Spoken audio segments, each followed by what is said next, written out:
aydın deyil. Deyək ki, mən atman desəm, kim nə başa düşəcəkdir? Amma onun tərcüməsi də yoxdur. Çünki bizdə ümumiyyətlə o anlayış yoxdur ki, o nə deməkdir. Bəli. Ona görə də... Amma anlamı nədir belə təxminən? İzah eləyə bilsək. İzah eləyə bilsək, insanın ruhunun özlüyü. İndi gəl burada başa sal ki, ruh nədir, özlük nədir və s. Yəni, burada terminlərdən terminlər çıxır. Ona görə də onkoloji yanaşmada məsələ buradadır ki, qərbin yanaşdığı kimi şişi səbəb odur, yəni şişi yaradan səbəbi nəzərə almırlar, şiş prosesini nəzərə almırlar, şişin özünü görürlər. Və o yandırılmalıdır, kəsilməlidir, zəhərlənməlidir. Bu yanaşmanın özü yanlışdır. Çünki siz o şişi öz bətnimizdə yaranıbsa, onu zəhərləməklə, yandırmaqla siz ilk növbədə insan orqanizminin özünə zərər verirsiniz. Amma səbəbini də yenə də bilmirsiniz. Axı siz araşdırmırsınız ki, bu nə səbəbdən yaranıbdır.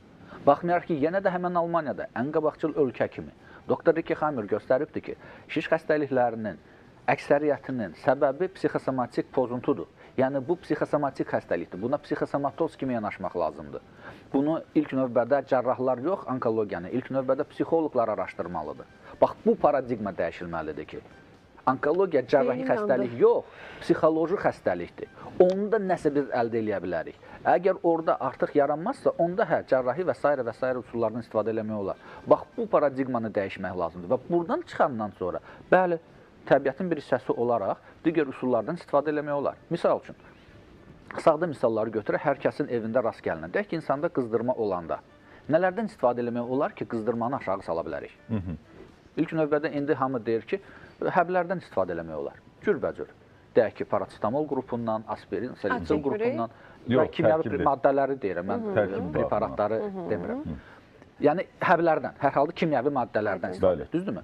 Lakin, hətta mənim belə uşaqlığımda, məndə qızdırma olanda, atamgildə həmişə bir sirkə var idi, sarımsaqlı. Onunla sürtürdülər. Corabları sirkələyib ayağımıza geyindirirdik. Soyuq su ilə, misal üçün, alnımıza qoyurduq.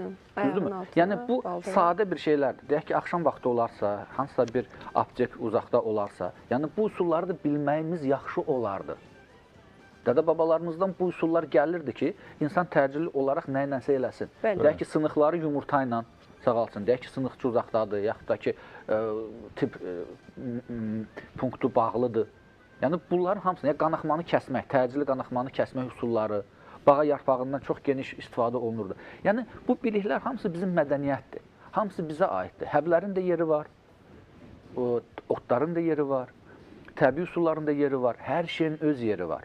Amma onkologiyada yalnız və yalnız bu üç üsulla məhdudlaşmağın mən əleyhinə. Mən demirəm ki, bunlar istifadə olunmasın. Yeri var,